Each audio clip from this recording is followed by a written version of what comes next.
Welcome to the Max Out Mindset Podcast. This is your host, Dr. Larry Woodman, sometimes known as Doc in the Mindset World. I always say, given the talent, experience of the athletes and coaches, the depth, the health, and intangibles, can a team reach the limits of their capabilities?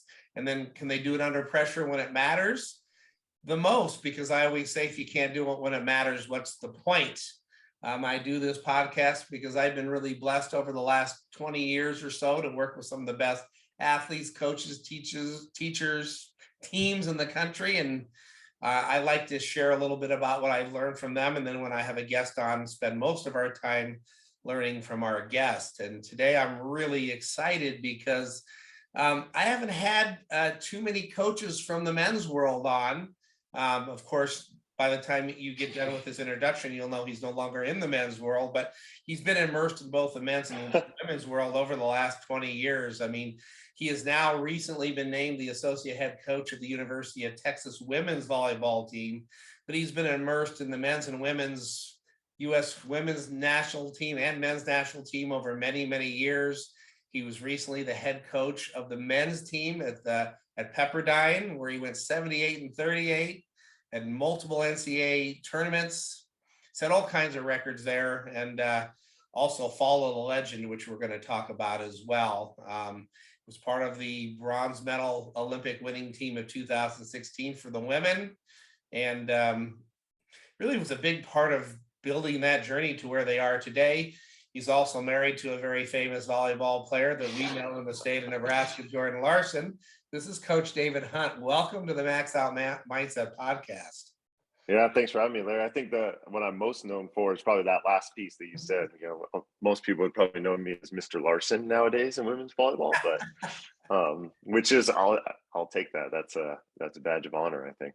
Yeah, it is a badge of honor. You know, we're going to talk about this more along the way, but you know, Coach and I crossed paths. In 2015, he was interviewing for an assistant coaching job at the University of Nebraska. I always help Coach Cook with that process. And what's interesting is one of the reasons, or if not the biggest reasons, why it didn't go his way there, whether he wanted it or not, was because of his loyalty to the current team he was on. He was the head coach of one of the national teams for the women, and I think you were going to Brazil or the Pan Am Games or somewhere. We can talk about that, but you didn't want to give up on that team. You had spent too much time with them, and you couldn't come until, and literally the season was going to start for Nebraska. That just the timing didn't match up, whether you had ended up coming or not, or whether you would have been picked. That kind of ended things because of your really, what I thought was really cool, your loyalty to your current ladies. You just weren't going to leave them. And I think that probably sets the tone for this conversation. But for people who don't know you, could you just share a little bit about your background, where you came from, kind of how you developed into the person you are until the time you started in the coaching world? Yeah, I mean, that's a really broad question. Yeah. I wasn't a very good player, so I got into coaching pretty quick. I've always been a competitive person. I've always loved sports, but yeah, I wasn't the most talented volleyball player. I'm 6 foot, 6'1" on a good day, and that's really small in the men's game. So I got into coaching, and I was just really lucky to be around some people that knew the game at a high level and were really good people. So they took care of me, and I think that's a big part of where I'm at today. Is just these people, helped me along, right? And it was just sort of like a string of fortunate events. The biggest influence by far on my coaching was Marv Dunphy. For people that don't know him, he was a longtime head coach at Pepperdine. He coached the USA men. He was the head coach of the USA men from 85 to 88. They won gold medals at every major international competition. When I look at his record from coaching the USA team, I almost laugh, because I think the most matches they lost in a year was like 5. And that's when they were playing almost 100 matches a year. They were going year round. So, I mean, he by far had the biggest influence on who I am and how I do things. I think I was really fortunate when I got connected with him. I wasn't very long in my coaching career, or I wasn't very far along. So it's not like I got around Marv and then said, well, here's how I do things. And now I see how Marv does them. And now I'm going to adapt my skill set. I was sort of a blank canvas, and I would sit with him. My job for the first year and a half, I was a manager, a student manager, and I would just run video for him. And eventually he would have me, say, all right, what's the pass quality and what did the middle run? And then after a few months of that, it was, all right, now watch this. Do you know why this happened? No, I don't know why that happened. All right, now watch this or that. And, so almost 2 years of being a volunteer and just sitting in his office and running video for him and seeing how he does things. And he reluctantly hired me as his assistant coach, I think, because he had no one else to fill the position. And that ended up being a 10-year sort of role for me, was to be Marv's assistant before he stepped aside and I ended up being the head coach. And so that was my introduction into coaching. And then Marv was so, what's the good word for it, but just so, he wanted me to go out and learn. He encouraged me to go and be around the best people that I could be. So he allowed me to go and, help the USA men at times, or help the USA women, or I went to Japan and coached their national team. So it was always, he wanted me to develop and grow, even though maybe it wasn't the best for him in our program. It was going to require a little more work from him, or it would have been easier to have me around during the summers. But he was really investing in my growth and development as a coach. So that's a brief introduction to it. Yeah, that's cool. I mean, everyone has a backstory. I find it interesting. My experience, some of the all-time best coaches were athletes, but they weren't the best athletes. They were good enough. Yep. Some of them, even they reached the professional ranks, but they weren't the superstars, but they had this other factor about them. And then the clout that goes along with being an athlete. And you recognized something about yourself that allowed you to do that. So you heard my definition of maxing out. When you think of the word maxing out, or when you think about teams that max out or individuals, how would you define it? Yeah, I like your definition a lot, and actually I probably would steal it quite often. I find that tends to be what I do, is I just take a lot of things from other really smart people such as yourself. The teams that I've seen sort of max out or sort of go above and beyond, they get rid of this idea of setting expectations for themselves, right? Because when you set an expectation for yourself, what you end up finding is you either relieve that you met the expectation, or you're pissed off that you didn't. And there's no joy in that. And the teams that I've been around that have been able to really achieve special things is how I would think about it, is they could get past that idea of expectation and just be really present at what they're doing at that moment in time. And then there's a resilience factor as well of, it's not always going to be easy. And in fact, it's going to be hard a lot. And as you get towards the end, or you move up the food chain a little bit, the margins between when you're losing or wafer thin, and a lot of times some of those things are outside of your control, and just how you respond to them really helps. So those are the teams that I've been around that have been able to sort of get past that, specifically early on, have probably had the most success. Yeah, I love that. You mentioned being present, which I always say the best find a way to spend more time in the present moment than the rest.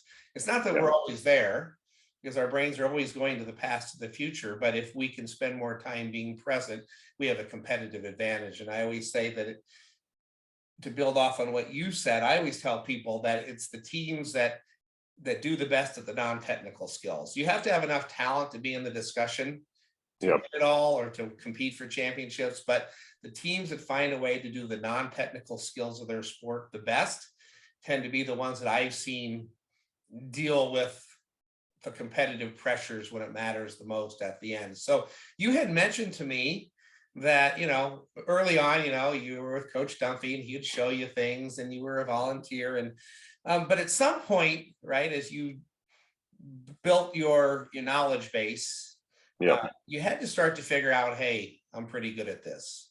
When did you figure that out? And Why did you figure that out?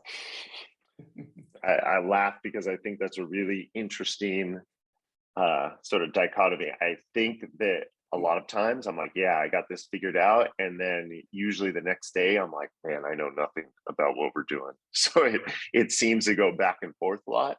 I think there's a confidence in how we approach things, or how I approach things, that right now at this moment in time with the information I have, we're going to make the best decision possible.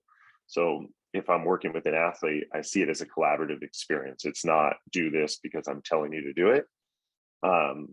As we've all seen, there's lots of ways to be successful at things. I think we're just trying to find a way to be successful with that certain athlete. And then usually the reflective period, or the internal debrief is, man, here's 5 things I probably could have done differently. So you sort of have that cycle of, hey, I'm confident that I'm doing as good as I can do right now, but I think there's a healthy debrief of how can I continue to be better, whether you want to call that a growth mindset or continuing to learn. I think Karch, being around Karch, he's one of the all-time greats at that, in terms of how can we just get 1% better, how can we just tweak a few things, and no detail is too small, right? If it's going to affect our performance, why would we not investigate it? And I think part of that is you have to put the ego aside, right? So you have to be confident, but you can't have so much ego that it's going to get in the way of that growth. So it's interesting. And then I would probably call you and say, hey, how do you define all these terms? And what am I talking about here? It's such a fine line, right? Like, you have to have this confidence, but you can't be have this belief that you got it all figured out, right? There's this balance of, I say, love and accountability, confidence and arrogance, and there's a continuum, and you've got to find that, and it's constantly shifting. So I love that you acknowledge it. It's kind of a trick question about, hey, when I'm pretty good at this, because the great coaches, most of their common answers are, I don't know if I ever have been completely good at this, but I'm working at it. And I'm getting there, and I adjust and what have you. So you mentioned 2 coaches already that are, both legends in the game. Go back to Marv for a minute, Coach Marv Dunphy. If you could identify 1 or 2 things that he has instilled in you, or that he has taught you, that really are just a huge part of your being now as a coach, what are they? Yeah. The simple answer is everything. But something I think I'll always carry with me is, individuals never lose the desire to be treated as individuals, right? So it's not a one size fits all. And getting to know a person, genuinely getting to know them, what makes them tick, what motivates them, and meet them where they're at. Right. It's a lot easier as a coach to talk to an athlete and have an individual discussion and sort of meet them where they're at, versus getting in front of a group and trying to get 20. I mean, we had 28 guys, if I've done this last year, 28 guys to meet me, versus I can go and have some conversations with them. And once you understand that, as a coach, you're probably always going to care about the team a little bit more than the athlete, just because they have so many other things going on. It's not that they're not committed. It's just, this is my livelihood, and this is a small part of what they do. But understanding, if you were to draw a pie, what percentage of the pie is volleyball, what percentage, and where are they getting value for being a part of the team? And then you can tailor your message to that. And I think if you understand that the athlete, really enjoys being a part of the team because they like the camaraderie, the competitive part is a little bit, the ball, then I think you can tailor your message to them and make their experience more enjoyable. And then you're going to end up getting more out of the athlete. So that one always stood out to me. And then, Marv, a lot of people would consider him to be one of the greatest volleyball coaches ever, in the world. And just, we'd be talking about a skill, and he would pick up the phone and, hey, look up, what women's team, ran the slide by anybody. Oh, this team. All right, let me look up. And just pick up and call a coach. And I was thinking, man, if he could do that, I could do that, right? Like I should never have, qualms about having so much ego that I can't go ask a coach something. So those 2 things really stood out to me. And again, it probably falls back to the idea of being a learner, being open to evolving. So but those two probably the most. Isn't that cool? Because one of them was purely a non-technical skill. Like one of them was Yeah. technical. That's who ran the best slide. Let's go Yeah. figure that out. One is Yeah. this other piece that I love, especially because you just blew the doors open, right? Because we're talking about a men's coach now, right? And how many times I've heard the men's coaches, or men's teams going, oh, well, connection isn't that important. It's just about going out there and competing. And you've just clearly said it. You've got to meet them where they're at. You got to get to know them as a person and as an individual. And I so often tell the men's coaches, although it's not always the man that coaches a men's team, but it's more often than not, that if you're not willing to meet them where they're at, like if you say, look, I win a lot and this is how I've always coached, I scream at everybody if they can't handle it too bad. And I'm like, now you're going to have an athlete who's not confident. Well, that's too bad. Then they can't play for me. Versus like, do you have an understanding of why they might shut down on you? Why, when you yell? Maybe we could learn the fact that maybe they've been verbally abused in their lifetime and they have a trauma. Or are you so arrogant to go, well, it's always worked for me. And if they can't handle it, that's on them. And like you said, there's this balance, but you have to meet somebody a bit where they're at and then build the relationship. And that's probably, one of the reasons why you're pretty good at this, is I'm guessing that you've done that on both sides of the game. And sometimes people say, well, the women need that, but not the men. And so I really love that part. So kind of tying that together then, because you said sometimes you'll go into reflective mode and like try to debrief yourself and go, hey, I haven't figured anything out. Tell me about a time you've experienced the most discomfort as a coach. What was that situation? Then how did you work through it? Every day, I think we're going through something uncomfortable. In fact, this entire move is uncomfortable. For me, I've worked with female athletes before, and college age female athletes, but they're always on the elite end. And part of the excitement about this is it's something different, something new, and how good can we be here? Not just me personally and Jordan, but Texas. I mean, just collectively, like you want to be challenged, right? And as a coach, it's interesting because the evolution and what I prioritize or where I find value, it probably changes as I get older. When I first started coaching, it was much more about the competition and winning, and it was almost a way to satisfy that desire, almost like being an athlete. And now as I get older, it's a little more mentorship. And as I look to have a family, now it's a little bit more like fatherhood, but I'm still young enough to be able to relate to our athletes. So that part's sort of interesting. Yeah, so that's something. So let's talk about that for a minute, since you brought it up. This is a big move in general, right? I mean, coaching is a series of moves, but you are not only leaving, you're a head coach of a men's team, of a top 10s men's team too. You're talking about one of the best men's teams in history, and they're playing at an extremely high level, and you're in charge. And you make this decision to switch to the women's game, still have a very huge role at a very prominent program. What's your why behind that, besides the challenge piece? I had to remind myself of the why a lot when this all started to take place. So you're right. For people that don't know, Pepperdine men's volleyball is there's three teams in the country that have never dropped out of the top 15. It would be Pepperdine, Long Beach State, and UCLA. And all three of us were just in the NCAAs. Men's volleyball, their NCAA championships are 7 teams. So out of all the teams in the country, only 7 make it. So we're, by a lot of people's standards, we're doing pretty well. And most of those years, obviously, are not me as the head coach. I was involved, but most of those years are Marv as the head coach. And it was my job to try to continue that. The other thing is, you mentioned I love international volleyball. So I've coached in Japan with their national team. I've coached our men and women in the US. I had committed to going to coach the Canadian men to be an assistant this summer and for this quad. So that was also on the table or in our plans.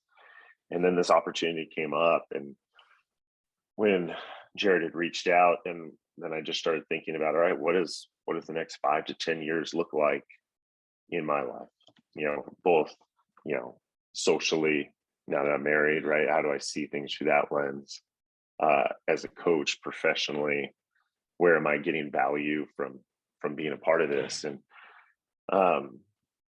yeah, me and Jordan had a lot of talks about it, right? And I want to be able, I see so often coaches have to choose family or work. And Marv always was a big proponent of, you have to get those two to blend together or it's not going to work. So we had some talks there, and luckily she happens to be one of the best players in the world. So she's into volleyball. So that blending is a little bit easier than some families. But the university, Pepperdine, wouldn't let us coach together. They wouldn't even let her be a volunteer because of some nepotism. So I said, hey, here's a university that aligns with our values. The coaching staff and the people around are tied to, they want to create a family atmosphere. They care about people first.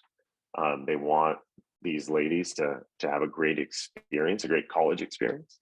And they want volleyball to be a part of that at a high level. And, they're letting us do this together. So it seems like a no-brainer in terms of us getting to do those things. And as we make family and our time together a priority. Now, it doesn't mean that we're not all in on volleyball and trying to be elite, but it's much more enjoyable if we can be on that path together. And she doesn't know, I think she talked to you about this. She doesn't know if that's in a coaching role for her, if that's just, I get to support my husband and be involved in the program, or I get to support the ladies, or however they want to go about it. But just the fact that she has some options, I think is pretty cool for her. Yeah, it really is. So before I take you back purely to the women's world for a little bit, which you're going to be doing now, talk to me about the differences that you see between the men's world and the women's world from a coaching standpoint, because you've been immersed in both over the last couple decades. Like, what's the biggest differences in those worlds as you see it from a coaching standpoint? Yeah. There's some volleyball tactics for sure. In men's volleyball, the priority to have an elite opposite, because that's somebody that can score points for you in all 6 rotations. That the service errors are obviously higher because the first ball side out numbers are higher. So you're seeing people have to be more aggressive from the service line. First ball side out numbers are not nearly as high in the women's game, specifically collegiately, although we're seeing some of those statistical trends get smaller and smaller. The differential gets smaller. So I think people think there's more differences than there are. I think the biggest difference is actually the NCAA rules. If you look at it, right, the NCAA allows how many subs, 12, 15 subs, whatever it is, for women's volleyball. In men's volleyball, we mirror the international model.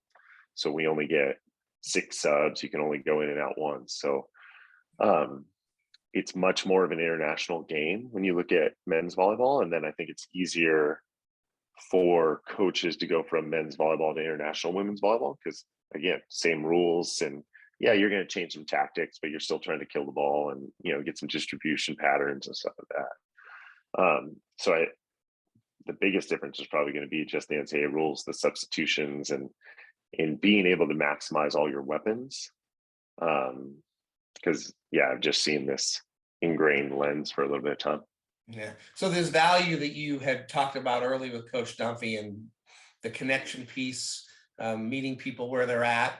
In the men's world, in the women's world, I don't live in the men's world, but in the women's world, I try to get every team to what I call ultimate trust, right? Which is a phrase we coined back at Nebraska years ago for a particular team. But this next level of trust, and I always say it starts with connection, building deeper relationships, getting vulnerable.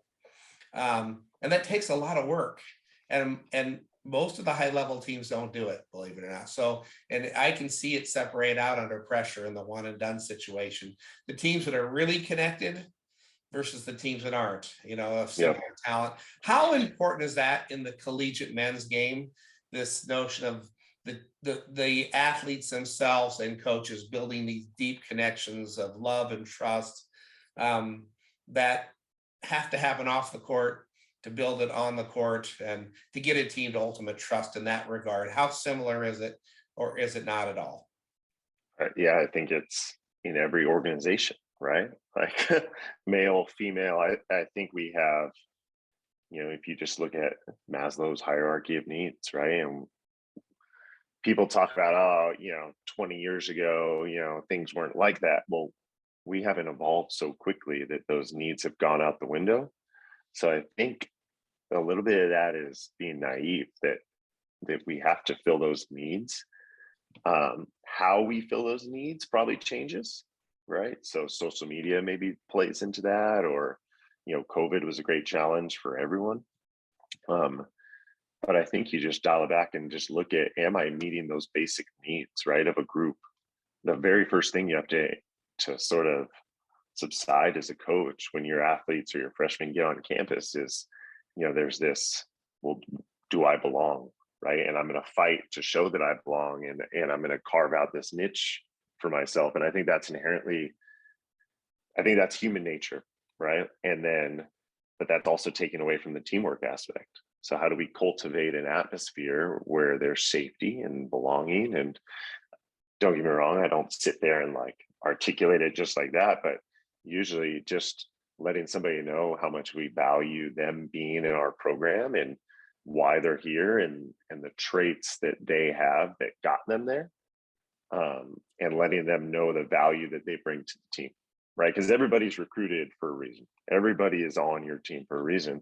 Mm-hmm. Can you articulate to them in a manner that's productive, and then can you help them develop that role as they're moving along? So you could talk about role clarity versus role ambiguity, or however you want to phrase that.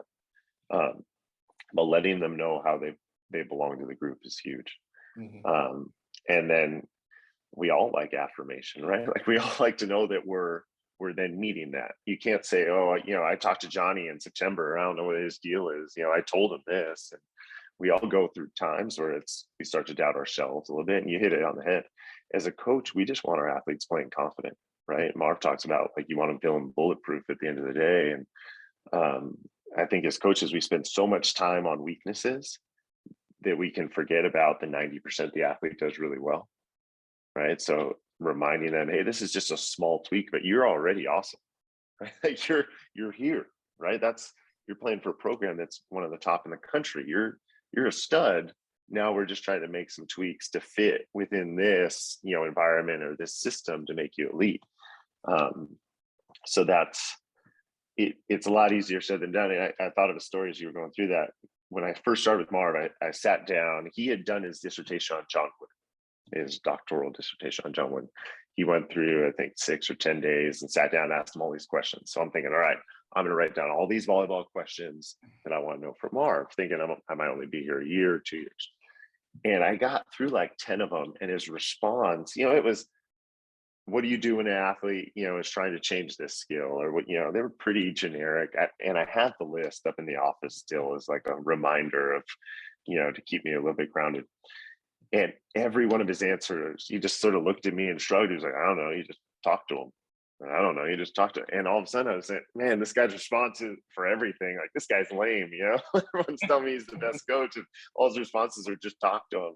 But then you start to realize that relationship, right? It just, hey, here's what I'm seeing. What do you feel? And you don't try to label them. Like, you don't go off and start telling a player, oh, you're lazy, you're this, you're that, but just describe behavior. Here's what I'm seeing, and here's what you told me. If you can get them to articulate their goal and where they want to go, and then you just sort of help guide them along, or you're a good co-pilot, I think that's sort of, the best way to go about it. It comes back to communication is really what Marv was saying. Yeah. Talk to them, right?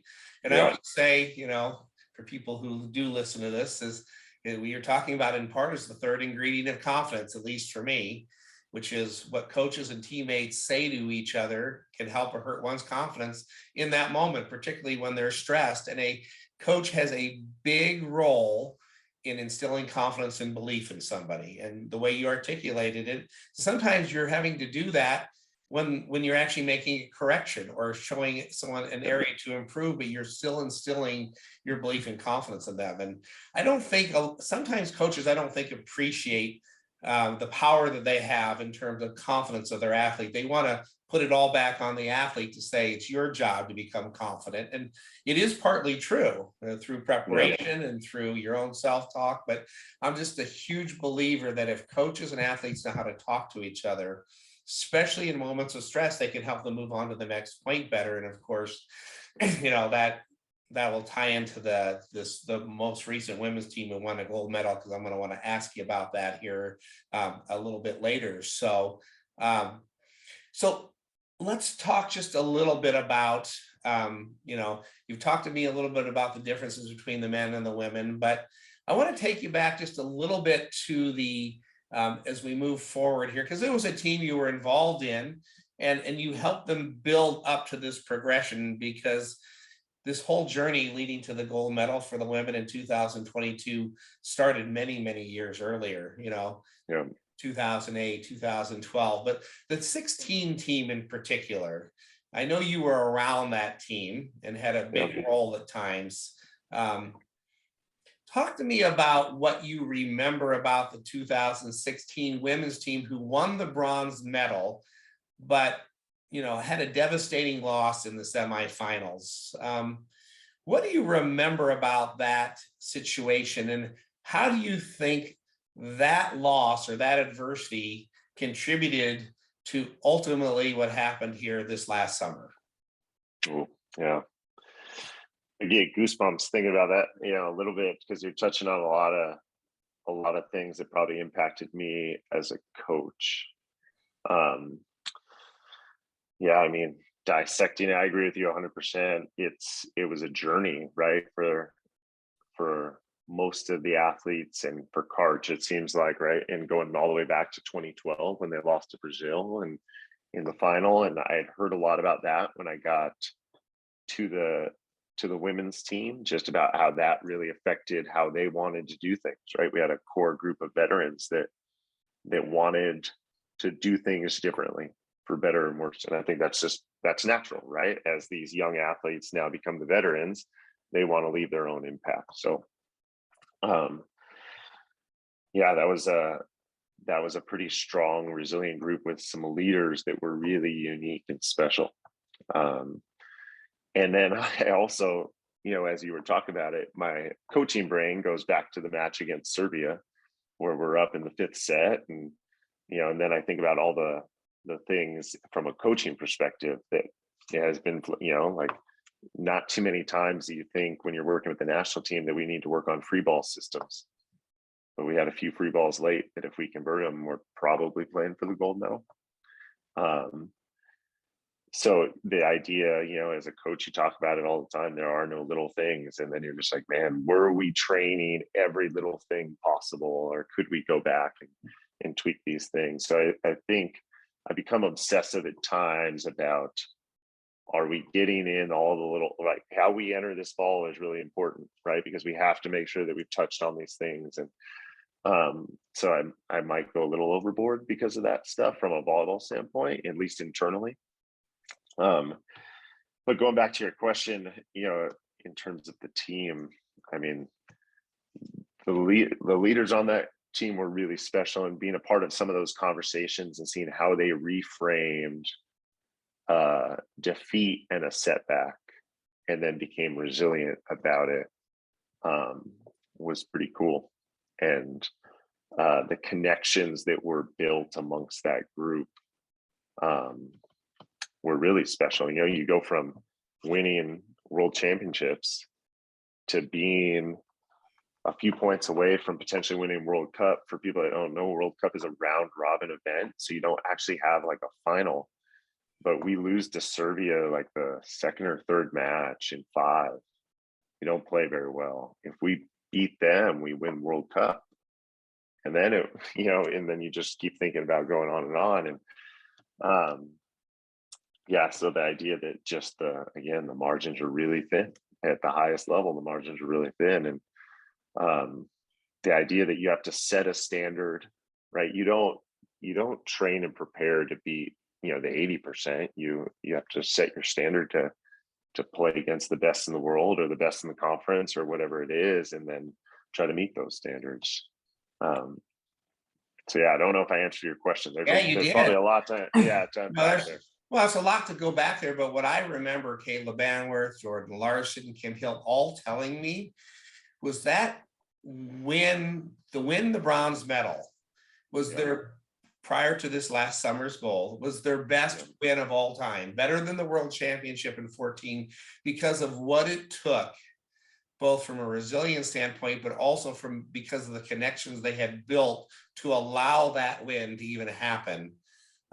Was there, in many ways, their best win of all time to that point, because of how hard it is to come back a day or two later when you're devastated and you're still playing for medal. I remember, as Jordan said, they don't just hand you a medal. Like, you have to go out and earn that bronze medal against another top team who had probably expected to be in the finals, and it was an all-out war to win the bronze medal. And so, but I remember them all having that belief. And so that ties into, you mentioned resilience and connection. As we talk about mindset, there was a sports psychologist who I'm a huge fan of, who was very involved with the national team at the time, named Mike Gervais. Can you comment on what role you saw him play, and then during your time with the Olympics, and then kind of what impact kind of this overall mindset has had for you in terms of development of a great team? Yeah, he's amazing. And I probably didn't value what he was talking about enough at the time. But he's amazing. And one of the things he instilled in that group, and I remember, I think it was Krista stands up, there's a lot of grief, right? When you've lost the semifinal match, it feels very similar to losing a loved one, right? Like, nobody expected to be in this position, and very, emotional. She stands up, and I'm paraphrasing, but she just says, like, this does not define us, right? We've worked all quad on who we are, and it's not contingent upon winning a gold medal, right? Like, who we are is not defined by wins and losses, but how we go about it. And I think Mike really instilled that in that group, right? I remember going through, now that I look back, you can tell that there was a very clear process that he went about, but getting the athletes to understand who they are first and foremost, like really who they are, not just, I go play volleyball, but getting them to understand that volleyball is something that they do, but their traits and who they are make them elite. And I think in a lot of ways that dissolves pressure, right? Like, because we attach, and coaches do it too, we attach our identity to our professional life, and just getting that, no, I value relationships. I love being around people that enjoy doing difficult things and have to do some hard work. And therefore that makes me effective as a coach. And that work is, he talks about it all the time. Like, he calls it the lonely work, or, and it was just like, man, that sometimes that's uncomfortable to think about, because you maybe haven't ever had to think about it. So I think he did a great job at instilling a foundation there, of just getting people to understand who they are. And then once you understand who you are and what you need from others, then you could probably start to be a little more effective teammate. And then understanding what your teammate's about, and then sort of living authentically to that. Sort of the idea as a coach that you set standards, a lot of them are statistical, about what we need to do to be an elite team. Well, I think there's also that for the emotional, personal component for the athletes, right? It's pretty difficult to just say, hey, come into the gym and work hard every day. Okay, everyone thinks they're working hard, but what does that look like? And then what's the ideal competitive mindset that they're trying to meet? And the hardest thing we have to do as coaches is get the athletes to train at an elite level every day, right? It doesn't just, hey, all right, Thursday, we're going to show up and just roll this team because we have really talented athletes.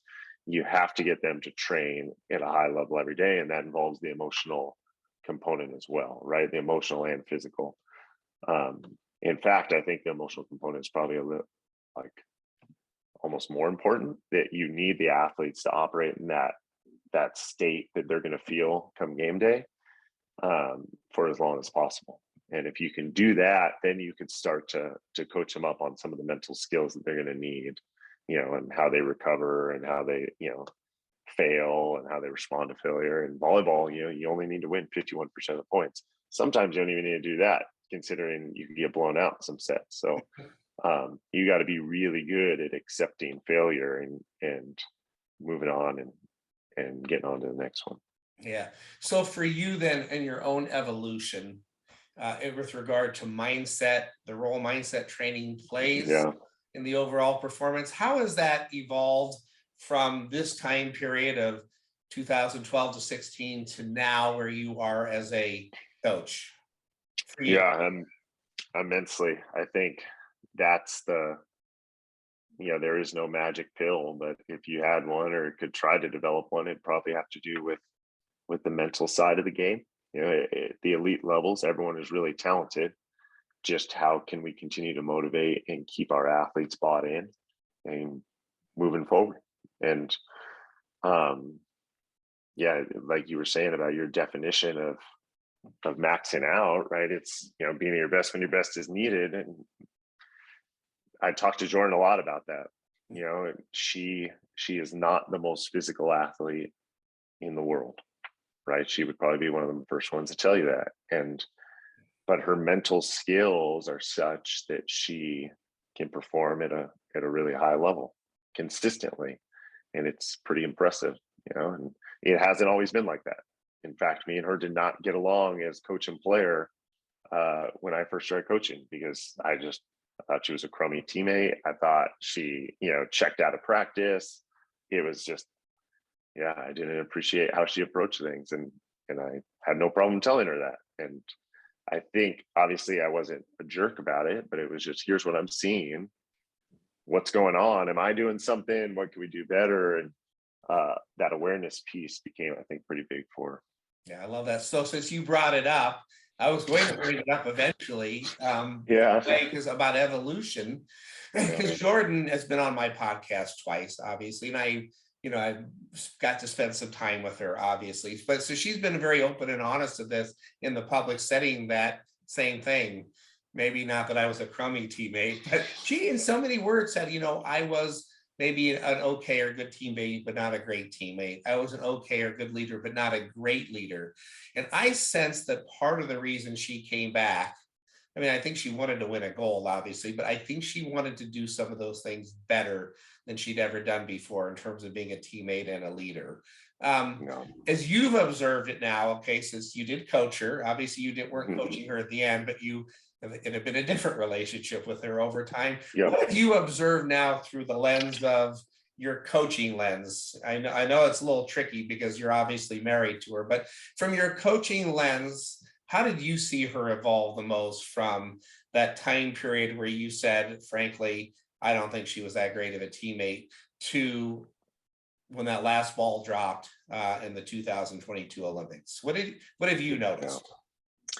Yeah, and I'll rephrase that. I think she was a crummy teammate. I thought consistency, right? She just wasn't very consistent. And as we know, players and coaches, when you're around people that aren't consistent, that'll drive you nuts, right? Hey, is coach going to be happy today? Is he pissed off? Is he going to, make this the hardest practice because he just had a bad meeting? Like, what's going on? I think athletes, we can handle people that are hard-nosed, and quote unquote old school, as long as they're consistent and we know what to expect on a day-to-day basis. It's the inconsistency that's tough. So about Jordan, yeah, it's hard for me personally, because I can't really, I'm not an emotional person as a coach. I try to be very level-headed. I try to see things from an athlete's perspective, and I just try to keep the emotion out of it so I can make good decisions in the heat of the moment. So when I watch her, it's hard for me to turn that off. So it's very much just, hey, why are you doing this? Here's what I see. So I've had to balance that, like, hey, should I just be supportive here? Like, does she just need somebody to talk to, or does she actually want my advice, or does she, so that's definitely a hard one for me, and I'm not even close to being very effective at that.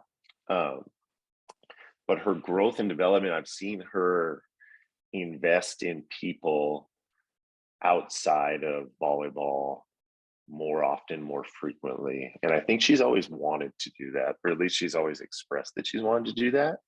So it's not that she all of a sudden developed this trait that she never had, but I think how she went about expressing that is much different now. And I'm not sure why, only she would probably be able to answer why, but I think she's much more effective at that.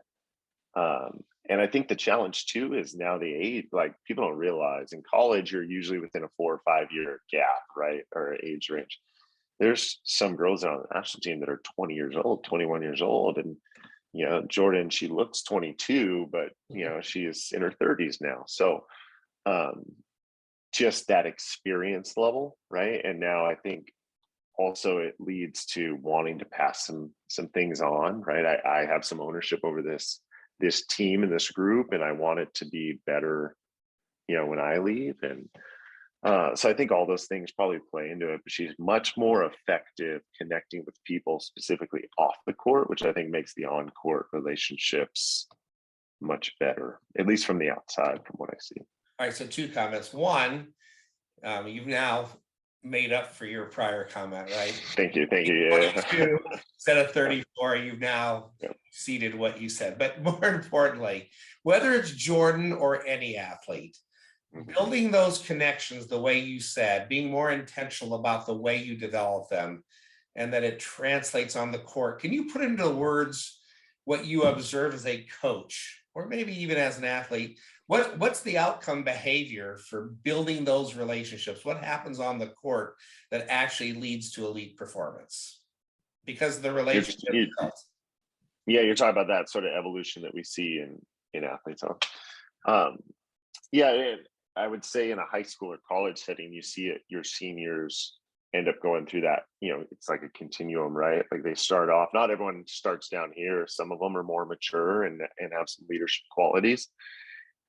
And the hard part is, I think leadership can be learned, but it's really hard to be taught, right? Like if there was just one course that worked, everyone would do it and we'd all have these great leaders. But I do think that we can learn from good examples and bad examples. We've all seen people that are like, I'm never going to do it like that guy. Like that guy made me feel crummy and small, and I'm going to go the opposite way. Or we've seen leaders where that guy made me feel great and I want to continue to do that. But that connection piece really just has to do with investment in others and taking yourself out of it, right? It's not, hey, what can this person do for me? It's, hey, I'm going to invest in this person, and hopefully together we're going to accomplish something unique.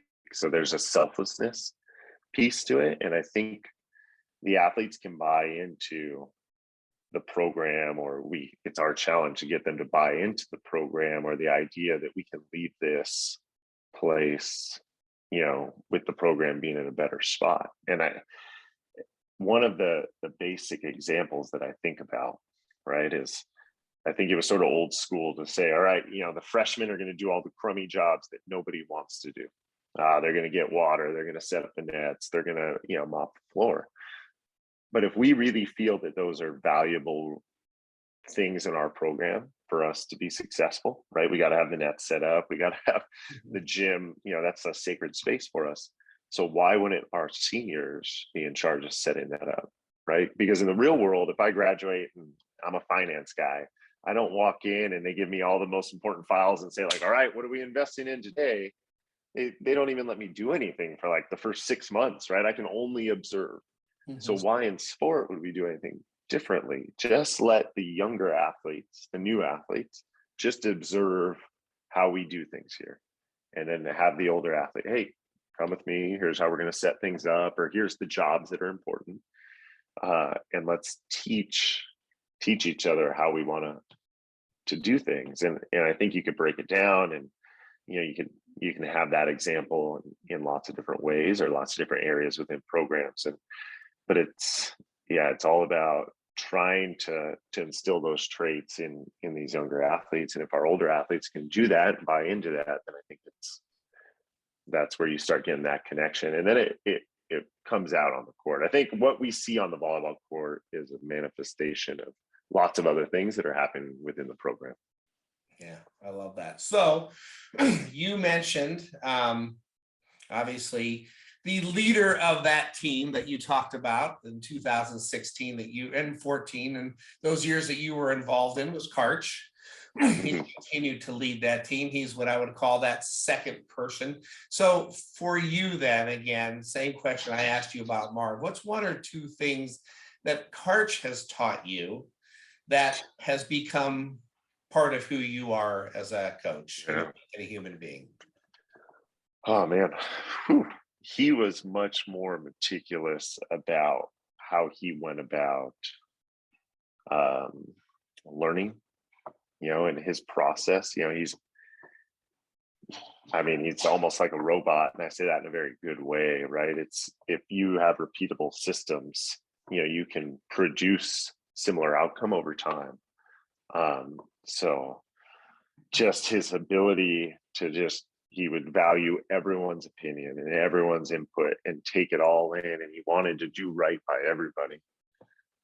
And then sometimes I would be sitting there thinking, like, Karch, you're the best player. I mean, FIVB said you're the best player in the first 100 years, right, of our sport. Who cares what I think? Like, let's just do what you think, right? But just work ethic, but how he was treating people. He always was taking into account how people felt about a decision, right? And he would uncover every stone almost, where we're saying, hey, this meeting could have ended 5 hours ago, but he was so just detail oriented. It was amazing. His motor never stops. His desire for the group to be as good as they can be never stops. He sort of sets the standard for everything. And then I would constantly reflect back on, like, man, I don't know, if there's a better person out there in terms of who he is as a person. And then you start realizing, all right, him and Marv, they have these traits as people. They're great at what they do with the volleyball stuff, but just as people, they're all world in terms of that. Any observations about anything that you might have seen that he did to evolve from 2016 to 2022 that may have contributed to them getting it done? Anything that you observed as a person or a coach? Yeah, again, this is just my observation. I think he's always working on his communication. At least that's my perception, is he always wants to be super clear about what he's communicating, how he's communicating it, and just letting people know that he cares about them. And that's the area that I see him constantly growing or evolving. And I think it's that feedback loop, right? Here's what happened, here's how I can get that. And it's no shock that he does that almost in everything, again, from the outside, having worked with him, for him, and then seeing what he does now. But he's always, the communication piece, it seems like he's always trying to be better there, and he's very conscious and meticulous about that. I'm going to show you a very short video. It's quiet, but I think you'll be able to hear it, so make sure your sound is up. It's only 20 seconds, and it's of Karch Kiraly the night before the gold medal match. I sent this video to Jordan and to Justine Wong-Arantes that as soon as I saw it, because I wanted them to see it and comment on it as well. I want you to watch it, and then I show this to a lot of coaches and they have a lot of emotions with it. I want you to watch it. So I'm going to share this with you. Maybe you've seen it, but whether you have or haven't, let's watch it through the lens of today. It's going to be pretty quiet. Thing that you want the most for your players to experience in this opportunity? I want this program to experience standing at the top of the podium.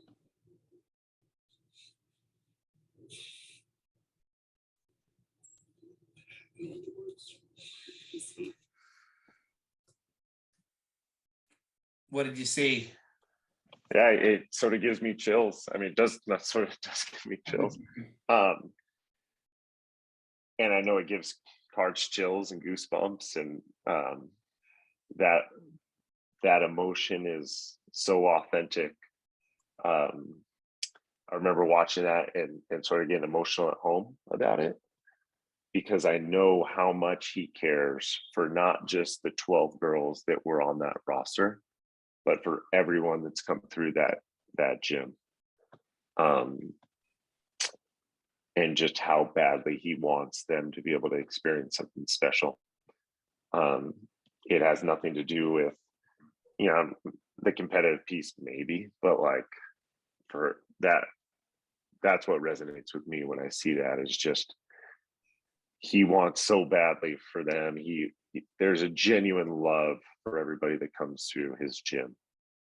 And that's what comes out in that. And people don't realize, as the national team coach, you go through 4 years, 8 years, however many years you coach, and you break a lot of hearts, right? Really only 12 people like you at the end of the quad. The 12 people that went to the Olympic Games. So a lot of people are not happy with you. It's not an easy job. And the fact that he just relentlessly shows love and compassion for everybody it speaks volumes to who he is. He's a better person I am. At times I would say like, screw you, like, I don't want to deal with you. And so that's probably what resonates when I watch that. Yeah. When I showed it to them, not only did they both write back and say, we're definitely going to win the gold medal now, but they both commented too that they hadn't seen that side of him that much, but they had seen it a little bit more. So I sense that he had evolved a bit that way too, where some coaches that tend to be very process oriented and not robotic necessarily, like you said, in a bad way, sometimes the other side isn't seen quite the same, even though we may feel it all, like you said. And I think all those emotions came out in a way that I think was really helpful for the ladies to see.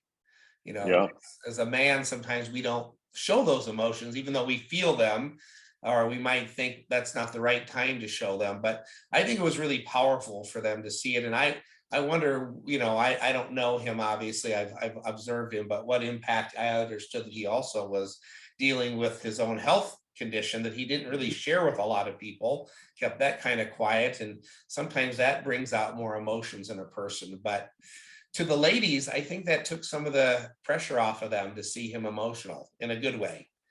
Yeah. I mean, there's been a few times in the past, 4 years that I've gotten emotional with our group, right? Where it comes out, right? Whether, hey, I've messed up, right? I needed to be better for you guys. I didn't convey this. And I think we want our athletes to be vulnerable, but a lot of times as coaches, like, we push it down. And I think there's a human element there. It's okay as a coach or a leader to say, I wasn't good enough, right? If the whole group knows it, like, why are we trying to mask it? And every time I've tried to put myself out there and be vulnerable, it's not like I walk into something and consciously do that, but when that vulnerability comes out, we always, as a group, are better for it. Even if I messed up pretty bad or not, we always sort of hit a little bump, but then if we address it well, we go up. Yeah. And it's one of, when I look at what I consider my ingredients of elite leaders, it's not rocket science. I steal from people like you do. I put together my list of things that are a little bit different, or maybe I explain them differently, or I view them differently, or I value them differently. But one of the reasons why vulnerability is so important for an elite leader is because, one, I ask them to model the behaviors they want for their team. So if you can't model vulnerability, how can you expect them to be that way? One, sort of like you said, how do you teach somebody something, even to put up a net, if you can't model that for them? And then two, the outcome behavior is trust. the team trusts you as an adult, as a human, a little bit more when they see you be vulnerable than just as their coach, who has to make tough decisions sometimes. In fact, involves playing times and scholarships. And sometimes I always say it's weird, but sometimes they see their coach is less than human. They know they're human, but they don't think of their coaches having human problems, maybe problems with their kids or in their relationship or with their parents or a health scare or whatever. They see you as the coach who defines playing time, scholarships, whatever. And when they see the vulnerability, they see the human side, and that leads to connection and trust. And then so many times I'm like, coach, it's okay to tell a team, I don't know everything, or I messed up. Yep. They're not going to think you're incompetent. They already knew it anyway. Acknowledge it, deal with it, talk through it. And I love the fact that you said every time the outcome has led to a better thing for your team. You mentioned one other thing in my group of elite leaders is consistency.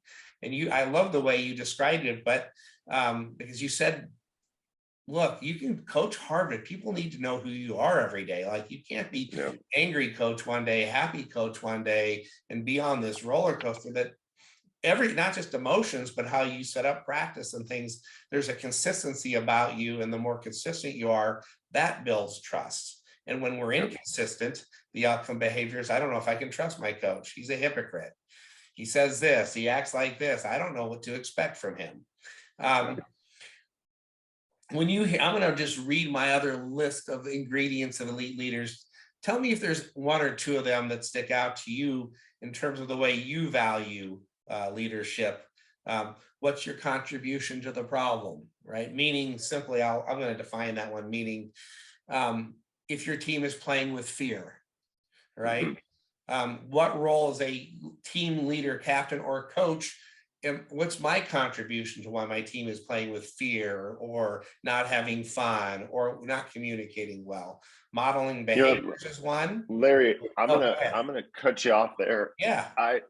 I think that one's big. I did a coaching clinic a week ago or 2 weeks ago, or whatever. I think that one's big. And Marv talked about it, but more from the volleyball standpoint. I remember being a young coach and walking out of practice with Marv, and I was like, man, the guys were bad today, or, we were, and he goes, hey, that's on us. And we sit down in the office, and it's, hey, we have to have the temperature of the room, right? We have to know, how are the athletes feeling? Are they dragging today? Is it finals week? Did they have a hard lift yesterday? How are they feeling? And then can we adjust our practice and make sure that we keep the priority? What are we trying to get better at today? And then go from there. And I think too many times as coaches, we put it on to the athlete. Oh, they just weren't focused. Oh, they just weren't engaged. But can the activities that we plan out, the feedback that we give, the environment that we create within our gym is going to have a huge impact on that. And I get that that's more from a volleyball tweaking standpoint, right? But it probably spreads over to everything. But keep going. Sorry to cut you off. No, I love that. I appreciate you stopping that, because you just explained another reason why, a lot of times we just say, well, so-and-so was a great coach. You already said one of the reasons he was a great coach, even though it seemed really weird or simple to you at the time, was, well, I just talked to him, right? Communication. And then just another great reason why Marv was a great coach is because he quickly went to what's our contribution to the problem here, rather than it's their problem, right? And so, and then you mentioned consistency already, modeling behaviors, alignment of time and effort with what you value, open door policy. One thing I always say about that is every coach always tells me my door is always open.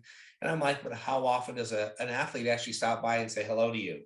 Or if they come up to the offices to grab something from the support staff and they see your door open, do they stop in and say hi, or do they quickly go the other way? And then the thing that I have seen myself personally with coaches, young and older, struggle with the most today for a variety of reasons, different in the NCAA than in the professional ranks, is finding this mixture of love and accountability, and how you balance that to get the best out of your athletes. Because when we're skewed one way or the other, we're in trouble.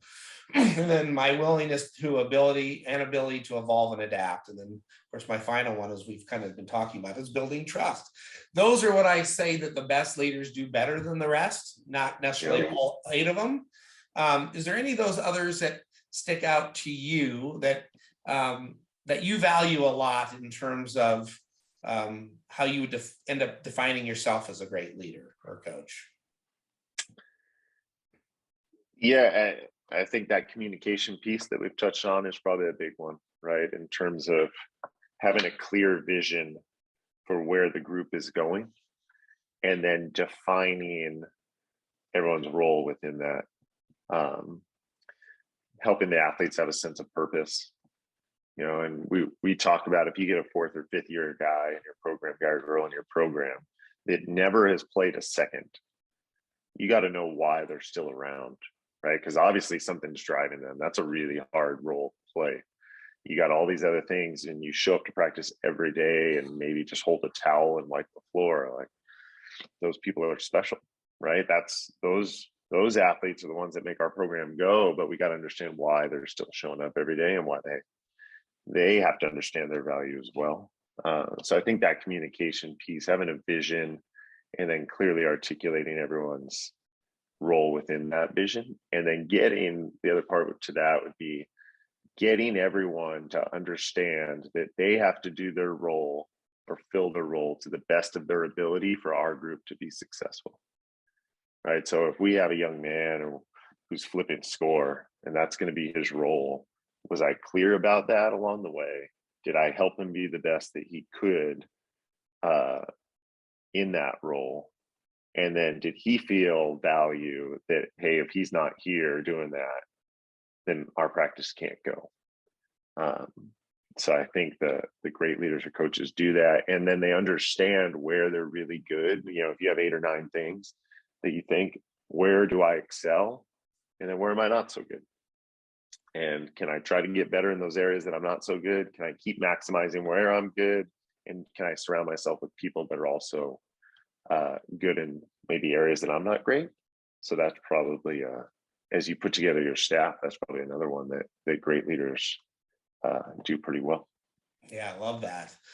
So let me circle back around to, because you were such a part of the journey of the U.S. women's national team, I'm curious about your emotions as they won the gold medal, and also as obviously a spouse of a player who's been chasing that journey for a long time. But when you think about yourself, again, this is just your observation, both through your lens as a coach and obviously through your lens of your connection with Jordan Larson, obviously, what do you think were the top couple factors that allowed this team to finally break through and win the gold medal?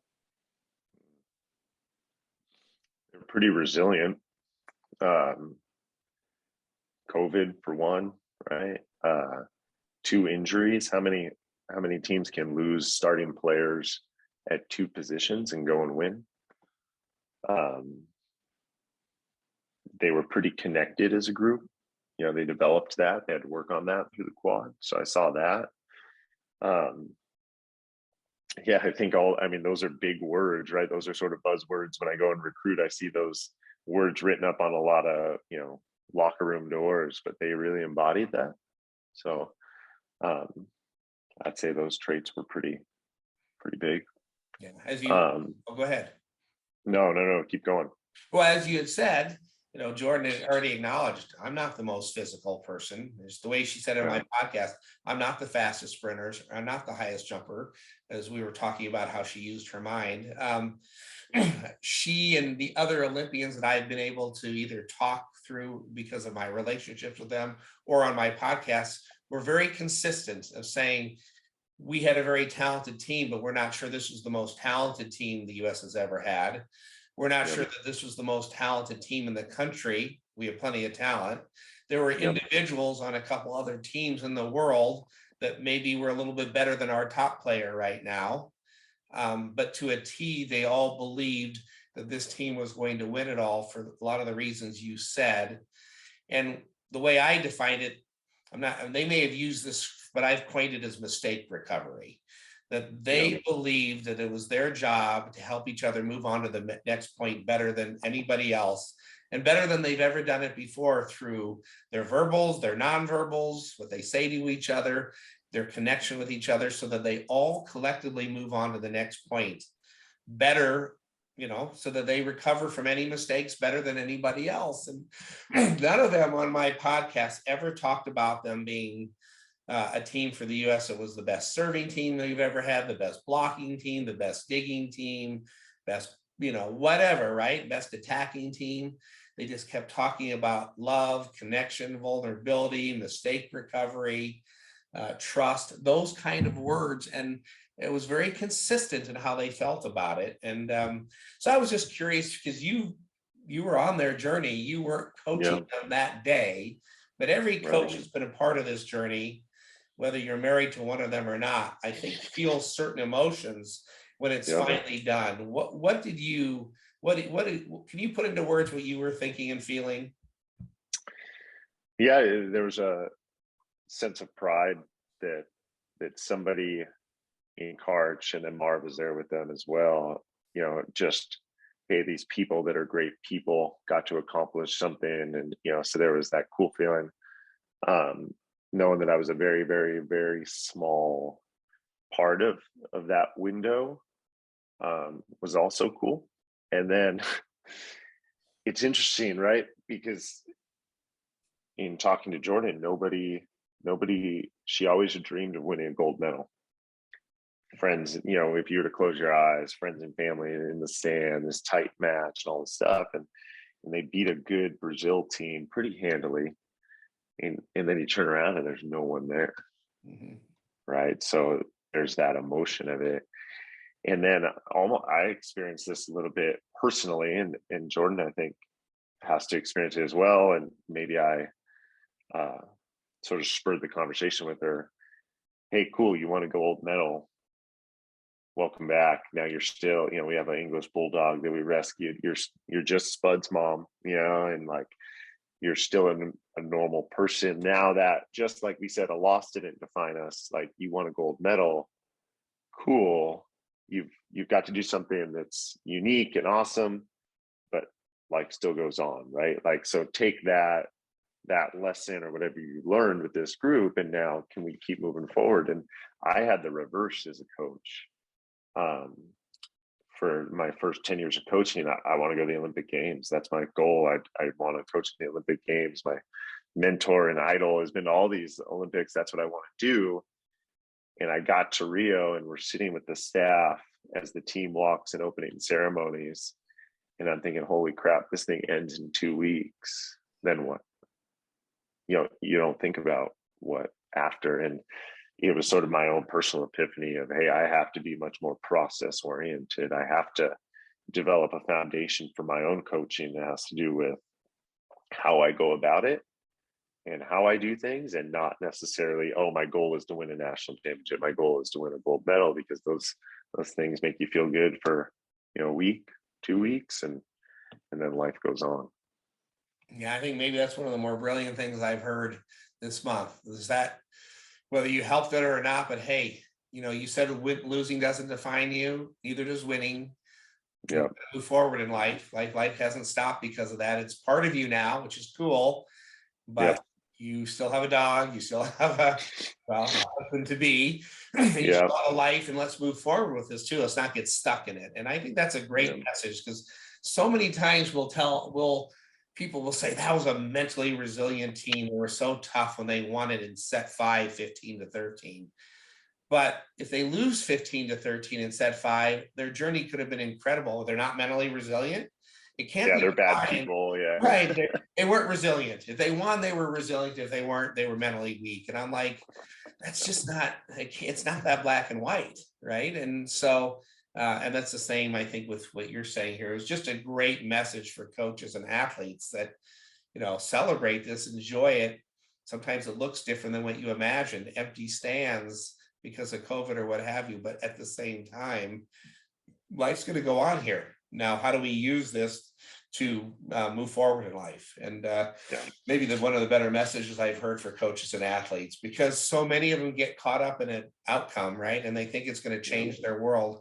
I've talked to so many coaches, and they think that winning a national title was going to change their life or whatever. And then they win it and they realize it's cool, but it didn't change a whole lot about their life. In fact, maybe it checked off a bucket, maybe it gave them a little credibility, whatever, but it didn't change the core parts of their life, the good, the bad, and the ugly of their life. And so I just love that you shared that as kind of that. So for you then, as we are starting to kind of wrap things up in a bit, like for you, what's your biggest challenge going forward now for you? I mean, you're obviously making this big move, but as you see it, what's the biggest challenge you face? Can I continue to be authentic to who I am and to who I want to be on a daily basis? And can I convey that to the athletes? I think I lost that a little bit in my time as a head coach at Pepperdine. And I could probably make excuses for it and say, hey, COVID's completely changed how we communicate with the athletes and how we do things. And everyone's much more remote and isolated now. But I think just when I had to take a step back and be in charge of more things in the program, I lost that connection piece at times. And then as our roster got bigger and we had more success, so there was more internal pressure, right? What are the few tweaks that I can make to get this team to go forward? So can I continue to be authentic with the athletes, the staff, to who I want to be and continue to be as a coach and as a person to the people in this program? So that's going to be probably the biggest challenge, and it's fun, right? It's frightening and fun at the same time. I'm in a new environment. I get to establish new habits and sort of do things the way I want to do things. And I'm in an environment where the people around me also are very supportive of that and on that same mission. So that's probably the biggest one. All right, so just take me back just a little bit. You mentioned authentic, and you got a little bit of, I don't know what the exact emotion was there. I don't know if it was a little bit of sadness or regret or just reflection when you said it. Yeah. But what was it when you reflect now that makes you feel like you lost a little of that authenticity? Where did that play out, maybe, that as you reflect back on that hurt a situation or hurt an outcome or hurt a relationship? Or can you put it into words what you mean by being a little less authentic than maybe you wanted to be or used to be? Yeah, I don't think it affected an outcome necessarily, because I think that's a dangerous game to play, right? In terms of, if I would have done this, we would have won, and it's like, all right, well, we can live in the hypothetical world all we want. I just sort of look back and at some of the relationships with people that I really admire and love in terms of the athletes in our program, or maybe people that I worked with, that I probably didn't convey that as much as I could have, should have, would want to. So that's where the little bit of emotion comes from, just because, I mean, you want people in your life to know how much they mean to you and how much you care for them. And I just don't know if I was able to do that on a consistent basis as, my 5 years as the head coach went on. So now it gives me a little bit of time we talk about that feedback loop and that cycle of learning of, all right, like, who's that on? That's on me, right? It's not that the kids were doing anything different or the athletes were doing anything different. That's on me and how I can establish relationships. And if that's going to be a priority for me, then I have to make it a priority. So, just being a little bit better there. Yeah. So you get to the end of next season, holding the trophy or not holding the trophy. Yeah. You crush authenticity if you do what? If I can celebrate the journey of every individual athlete, right? Because we all have this journey throughout the season. And then throughout your 4 years, it's going to be tough and there's going to be ups and downs. And if I can look each athlete in the eye and know that I did right by them in terms of communicated clearly and did my best to try to maximize their experience. and then just celebrate the tough stuff, right? And that's when you win gold medal, world championship, whatever it is, right? National championship, conference championship. The cool feeling is knowing that you were the best at one point in time at what you were doing, right? The best in your conference, the best in the country, the best in the world. And that's a really lasting feeling that you can share with a group of people. So that's what makes winning so special. And I think we all know that. So yeah, if I can look back at the end of the season and know that I did right by every person in our program by establishing some authentic relationships and knowing that I helped them along in their journey, I think that'll be some fulfillment. Yeah, that's phenomenal. All right, so I've asked you a lot of questions. Is there anything else that you'd like to share that maybe I didn't ask about, or something that you've thought of as we've been talking?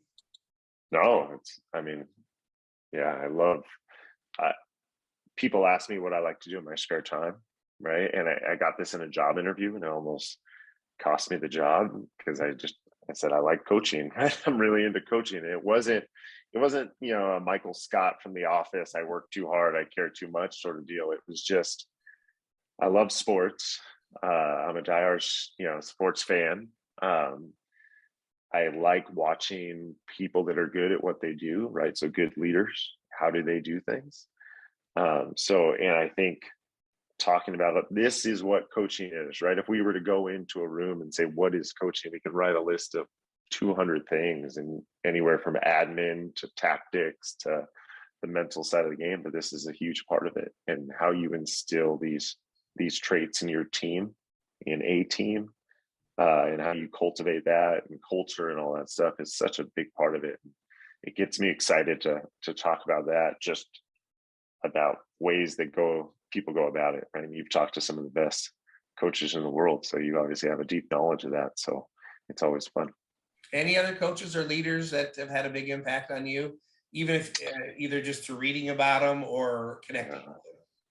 Yeah, I've read a lot of books or listened to a lot of books. Now with Audible, right? I probably cheat by saying I've read, but I listened. Probably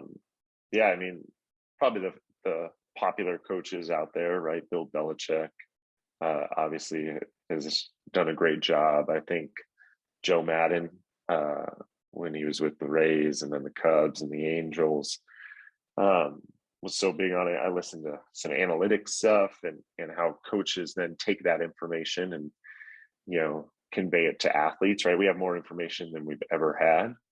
How do we dial that down or boil it down and make it really conducive for athletes, right? And productive for athletes? Coach K, Coach Wooden. I think anybody that's good at what they do, trying to just understand what made them great. And then how can I just incorporate a little bit of that into what I do? Or maybe how did they convey a message to somebody, and how can I utilize that a little bit? So yeah, I love that. Well, my first memory of you is still one of the ones I think about the most, which is when it came time to make a decision, you chose loyalty of a team you had been working with, and were not going to quit on them, even if it meant the potential of losing a job. Like one time you just said you might have lost your job, maybe almost cost you because you're coaching. Well, you were prepared to not get that job opportunity in Nebraska because it was more important to you from a value standpoint to stick with a team that you had committed to. And I always remember that about you. And so when the opportunity came through Jordan to reach out and say, man, there's a coach I really like to talk to. And I've just never forgotten that about you, because most people, when they have a choice about taking, not a once in a lifetime, but have that chance at a big time assistant coaching job in the women's world, they do what's best for them in that moment. Not always. And you did what was best for the team, which might have been what was best for you too, ultimately, as it turns out. But in that moment, you did what was best for your team. And I will never forget that about you. And I'm sure that's one of the many reasons why your journey has continued to progress upward. And now you've got this next opportunity that is going to challenge you in really fun ways. And so I've been just really thankful to have you on the Max Out Mindset podcast today. No, I appreciate it. And likewise, in terms of our interaction, left a big impact on me. And I've enjoyed listening to all your interviews, and I love what you're doing for the world of coaching. So I appreciate it. Yeah. Thanks again, Coach.